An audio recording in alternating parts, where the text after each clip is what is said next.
মূলত আমাদের দেশে একটার পর একটা ঘটনা ঘটেই চলছে।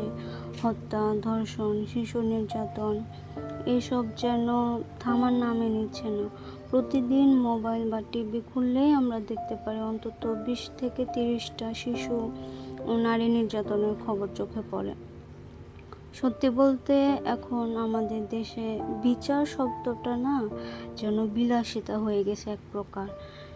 কোনো অপরাধের বিচার পেতে বছরের পর বছর অপেক্ষা করতে হয়। অনেক সময় 2 যুগ 3 যুগও পার হয়ে যায়, তবুও বিচারের কোনো আশা পাওয়া যায় না। কিন্তু মানুষ ন্যায় বিচারের আশায় যুগের পর যুগ বসে থাকে। সবচেয়ে কষ্টের বিষয় হলো আমরা ধীরে ধীরে এইসব ঘটনায় না অভ্যস্ত হয়ে গেছি। কিছুদিন প্রতিবাদ করি, এই ধরুন 1 সপ্তাহ 2 সপ্তাহ, মানে নতুন নতুন যেরকম আর কি। তারপর না সব চুপ হয়ে যায়, সব ভুলে যায়, সবাই ভুলে যায়। একজন নাগরিক হিসেবে, একজন মানুষ হিসেবে সত্যি নিজেকে অনেক বেশি অসহায় লাগে ওই সময়টা।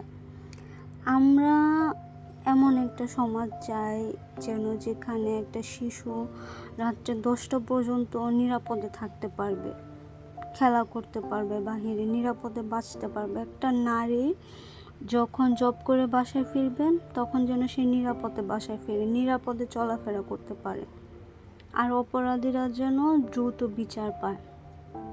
কিন্তু এটা আমাদের ডিজিটাল বাংলাদেশ, তাই না?